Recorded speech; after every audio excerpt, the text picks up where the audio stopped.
Hi, this is Chinmayi. Welcome to my channel. Today we are going to be speaking to my therapist slash healer, Shraddha Soni. I have known Shraddha for the past 5-6 years, the first time that I met her. She is somebody who works specifically in the field of healing intergenerational trauma. She knows quite a bit about epigenetics in the aspect of healing. And I was introduced to her by my friend Sukanya, the author of Dark Things, the novel that I really love. If you haven't read it, please go and read it. So that's a beautiful book on fiction. Basically, it's magical. It's very, very, very magical. I think you should read it. Anyway, coming back, I met Shraddha because of Sukanya, and I've had multiple sessions with her, especially through all my traumatic experiences right from 2017 to then 2018. I've had a great time with her, and because of that, I just wanted to spread the word. I conducted sisterhood meetings after the the second wave of the Me Too movement. I had conducted it in Hyderabad and in Chennai. And she conducted a group therapy healing session over 2 days in both Chennai and in Hyderabad. This was sometime late last year, and we wanted to plan one more, and of course the pandemic hit. And also she'd done the same thing in the US when I had done a concert, and it was beautiful. There are so many people across the world who are benefited by her work, who are healed by her. So I am going to be interviewing Shraddha today, and I really hope that if you're watching this, you gain something from this and you're also healed at the end of this video, because she will have a message at the end of it. So Shraddha, thank you so much for being on the channel today. And so you are in the field of healing intergenerational trauma. So let's say that I have a repeated pattern. I have something that's coming again and again in my life. It feels like I seem to meet the same sort of a toxic person, or a partner, or a troublesome authoritative figure time and again, like say a problematic boss. I quit a job, I go again, I find the same person or the same character type again. So if I have such repeated patterns in my life, how do I find healing from it?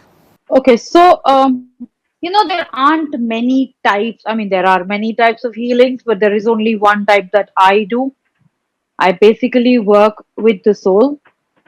I basically work towards releasing the soul energy from whatever it has gotten itself stuck in. So when you tell me that you're in a repeated pattern where you're constantly getting attracted to toxic relationships, toxic people, and unable to get out of it, that itself tells me that your soul has basically fallen trapped into or fallen into that pattern or that block or that loop. Back in the days, I don't recall if you might have ever seen that well in which a biker keeps going in circles. Right, That's a right. repeating. That's what happens to the soul when it falls into a trap. That it keeps circling in it, unable to find a way out. So what I basically do is I help that soul energy. I basically pull it out of that well in simplest way. Okay, so when somebody describes their problem to you, they're looking for healing, they're wanting a change in some situation in their life, or they want healing from trauma or a traumatic episode. How do you start that process? Do you find those keywords from the way that they describe their problem? Do you pick up from that? Yes. Typically, if you listen to yourself properly, like any client, anybody, if you listen to your own narrative of your story properly, you have your answer within your question. It's just that we are so entangled in our narrative of the pain, of the suffering, that we are unable to hear the answer which is within the question. That's it, actually. Your answer is within the question. It's just that. So, what I do is I listen to you cutting out what your ego is telling me and only focusing on what the soul is trying to actually convey. I communicate with the soul. I'm a soul whisperer in some way, if I can put it. How do people reach out to me? Chinmay, I don't have a visiting card. I don't have a website. I don't have nothing. People find me. I have people. I work with people from many different countries, many different cities. They just find me. So I think as of now, I'm gonna leave it at that. That those who have to work with me or those for who I have to work, they will find me. So first thing, I would like to change toxic parenting or toxic parents with hurt and unhealed parents. They are also hurt and from their own parents who are hurt by their own parents and so on. I'm not sure if any parent starts out as a toxic parent. It's just, it's the hurt people chain.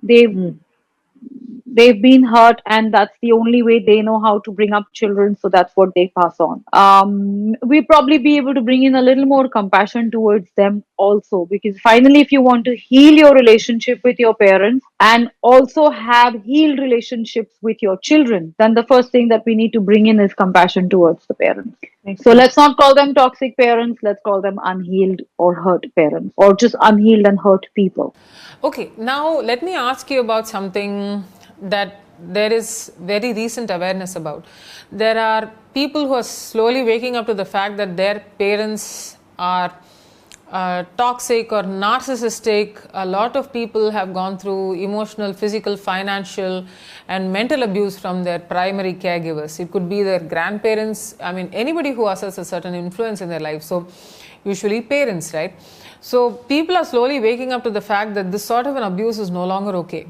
But you have always said the right word. It's not about toxic, but it's about unhealed. They have carried trauma from their previous generation, and the concept of healing is to find that compassion for somebody who's also not healed. And especially in our culture, it's very, very complex. When it is to do with your parent, the concept of sacrifice comes in, and no matter what your parent says or does, it is always right, you must obey. And so many people are emotionally blackmailed into marrying partners that they don't want. There's so much of emotional blackmailing that happens. So how do you heal somebody with trauma that comes via the parental line? So first thing, life is the journey of the soul. Okay, it is not the journey of the mind. The mind is like your navigator. I want to go somewhere, the mind will tell me how to go. I want to make a cup of tea, the mind sort of tells me what do I do to make that cup of tea. Life is not the journey of the mind. It's not the journey of the ego. There is the ego and there is the soul. Okay, ego, not pride. Ego meaning identity or identification with the body. So my ego would be if I am identified with just this form. I am this person, I am a woman, so and so's daughter, so and so's sister. This is what I do, this is what I own. All that becomes part of my ego identity. Okay, and then there is the soul, the energy which exists in me, of course, everywhere else also, but the energy through which I am having the experience called life. Okay, so let's say ego is like the bulb, the body, and soul is like the electricity, the energy. So if there is no electricity, there is no point of the body. Okay, so when I talk about the ego and the soul, this is what I mean. Now, typically, what happens is we have our purpose of birth is evolution, is to also go beyond just this identity. But because we get so trapped in our own identity, and because we get trapped in the narrative also of the world, we have to be successful, the competition around, this is the boy I like, that is the girl I like, this is the one I want to be loved by. We get very, very trapped in different ego stories. Okay, and in the process, now what are you using when you're getting trapped? You're using soul energy. Okay. So let's say I fall in love with a person and that is the person I want to marry. Now, at some point, I have also now attached my self esteem, my sense of self with marrying this person. Okay. So now I will start putting in more and more energy into what do I do to marry this person? How do I make myself worthy for this person? How many people will I have to fight with to marry this person? All of that. Okay. What am I using for all of this? I'm using soul energy. So let's say if I'm born with 100% soul energy, at some point, slowly, I have been depleting because I'm investing my soul energy in each desire that I'm putting out and I'm entangled with. I say entangled with because if it's a desire that I have had and sort of surrendered it as in saying that okay, I would like to marry this person. Let's see what my soul has chosen for me. Now that's a state of surrender. But if I say I want to marry this person no matter what, and my entire identity, my self respect, my self esteem, everything depends on marrying this person, then I start investing soul energy. So at some point, you come into a state where instead of the 100% energy that you had, you start living on 40%, 50% energy because your 60% has already gotten invested into these desires that you're entangled with. Entanglements happen because of number of reasons. Entanglements can happen even because there is a let's say there is an ancestral issue that I'm carrying forward. Okay, or there is an issue that I have with my parents, which I'm actually entangled with.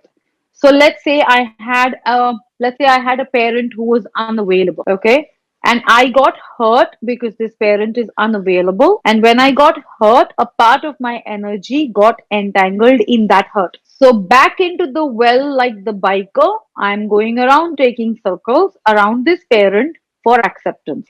And at some point, I will now start projecting this need of acceptance on other people. So a partner, work, friends, life, everywhere I will start taking circles for acceptance. And the only thing I will keep experiencing is rejection. My original rejection is with the unavailable parent. So, what I do through communication with your own soul, I get to the exact point of trauma with your parent and I unhook you from that need of acceptance from an unavailable person. I cannot change your parent, I cannot make your parent available, but I can unhook you from your need of acceptance from the unavailable one. Once I unhook you from there, everywhere else that you've projected the same problem, all those issues will start sort of collapsing one by one. So that's how soul healing works. I know that was a very long answer. I hope I have sort of clearly explained. Okay, so this is coming from personal experience, and everybody who's attended the sisterhood healing group also know about it. So when you work with healing someone, you do something called a constellation.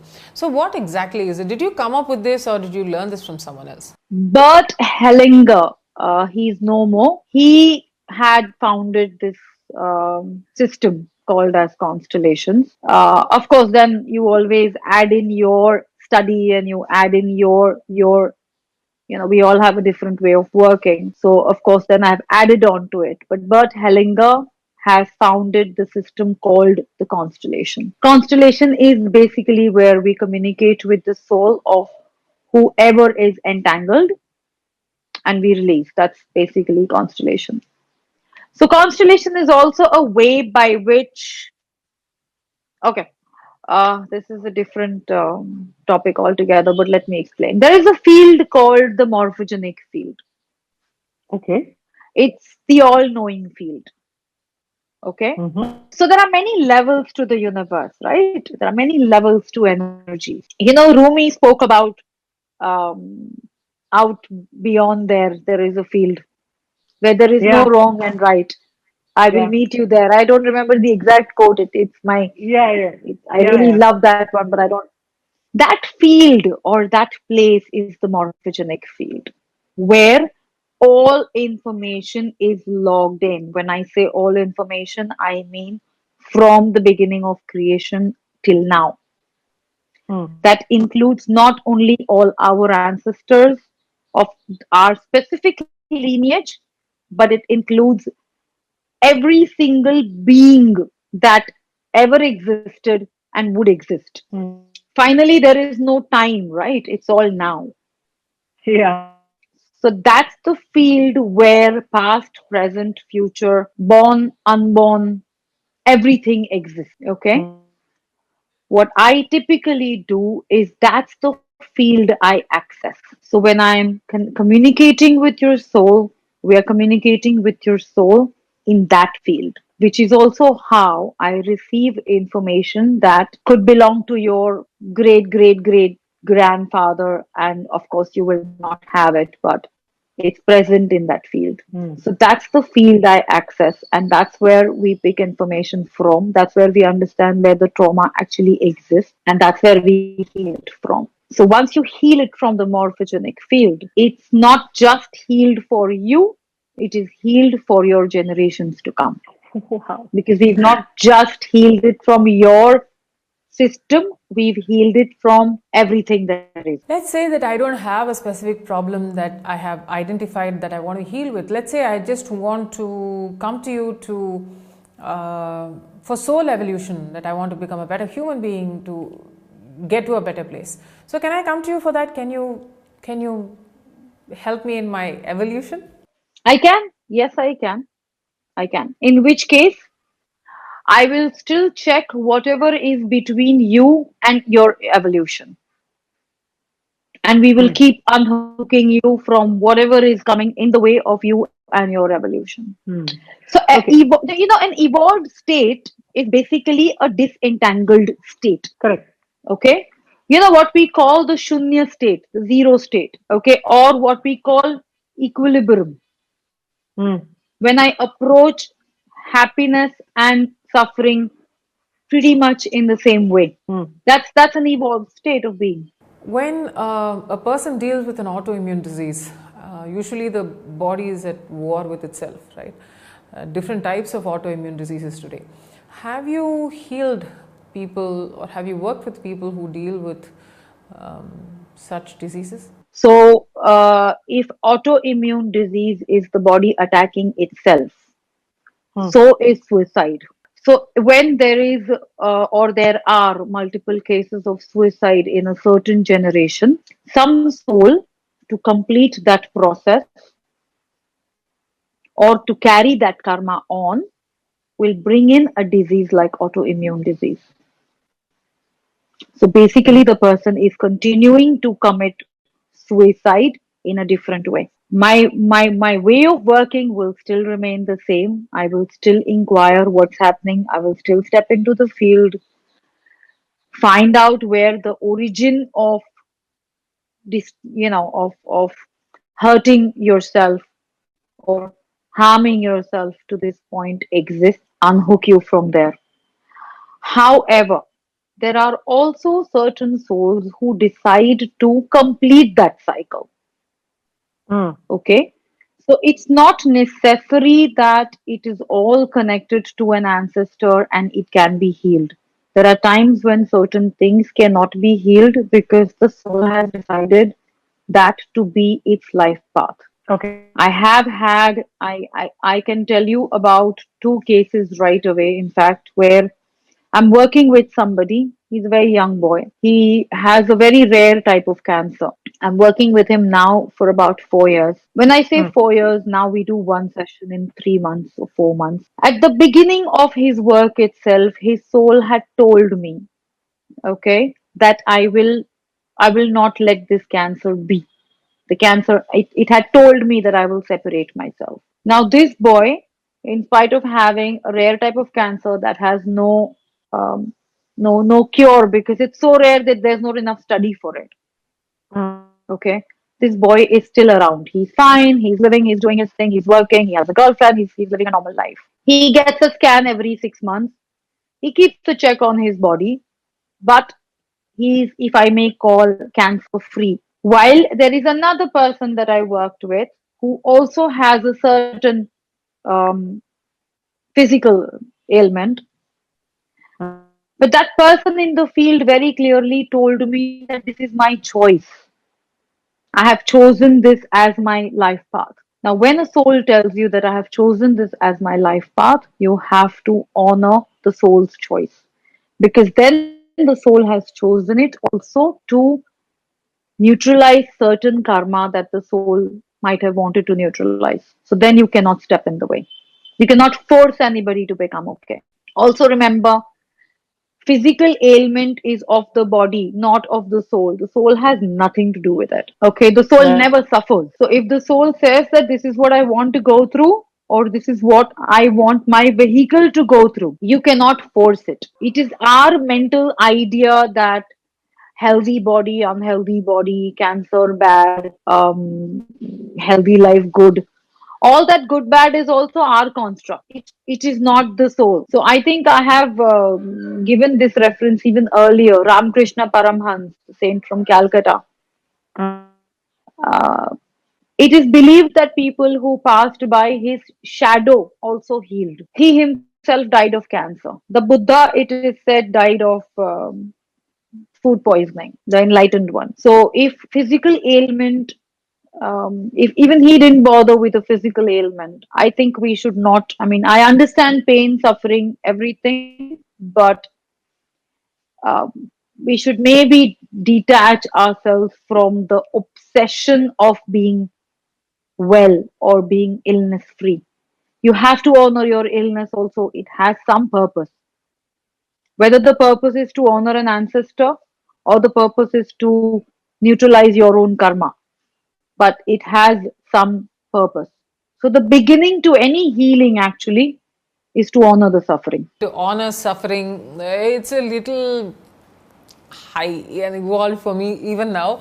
So I, after doing so many sessions with you, but I hope I get there at some point in time. But especially now, when you see so much of hate and so much of negativity in the world being the way it is, do you feel that there is light at the end of this tunnel? We are at the end of the tunnel already. There is a lot of light out there.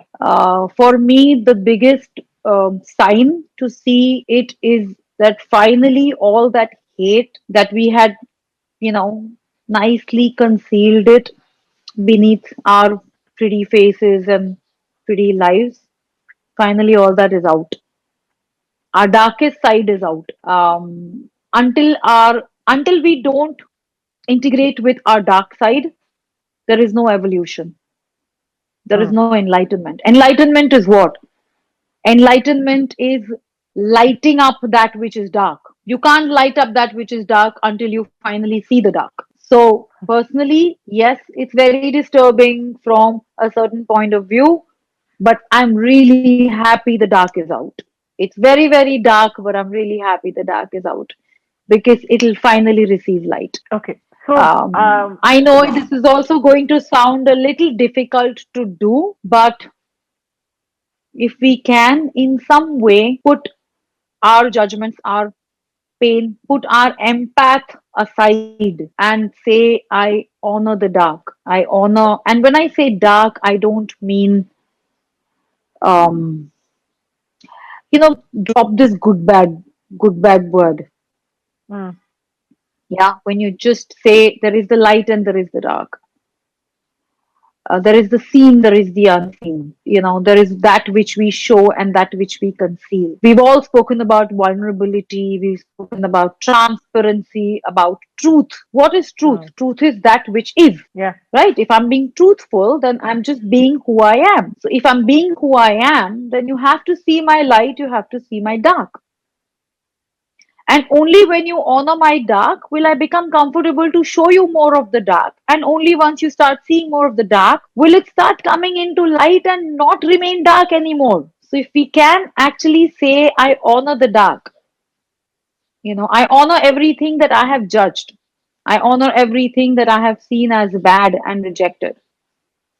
Because we are all seeing it from one point of view finally. We don't even have any point of view. So the more we honor the dark, the more place we'll be able to give it in our heart, and the sooner we'll be able to see the light at the end of the tunnel. But yes, we are at the end of the tunnel already. So when we speak about the world, it's just not just about this widespread hate and unawareness that we see across social media, right? It's also this global pandemic that we are battling. It's almost this entire year has gone in it. So when entire humankind, the entire human race faces something like this, a pandemic like this, why do you think this happens energetically? I mean, I think this is just our own our own doing, our own karma coming back to us. So, we are complaining about lockdown and being locked up in one house for all these months. What is the meat industry?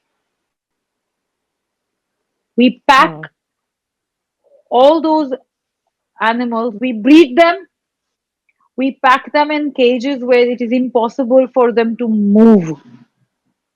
Some of them just die out of suffocation within that itself.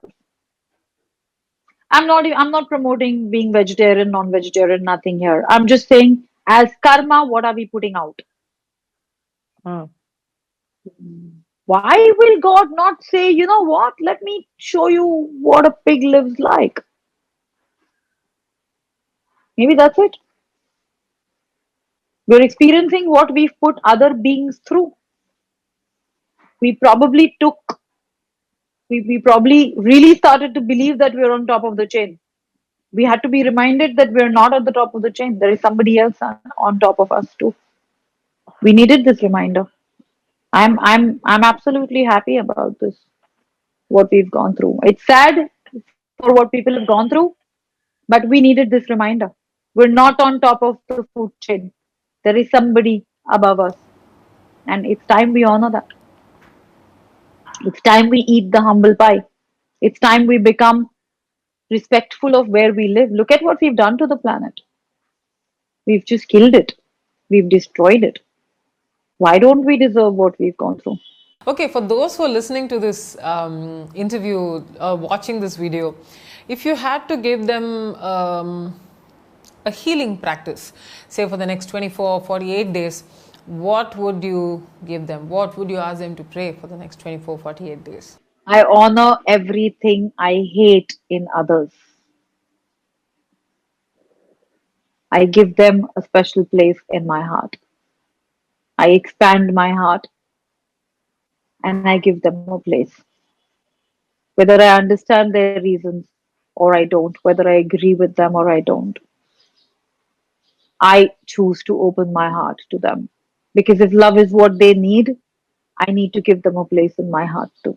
So I honor everything I hate in everyone. Do this for 41 days. You want to see the light at the end of the tunnel?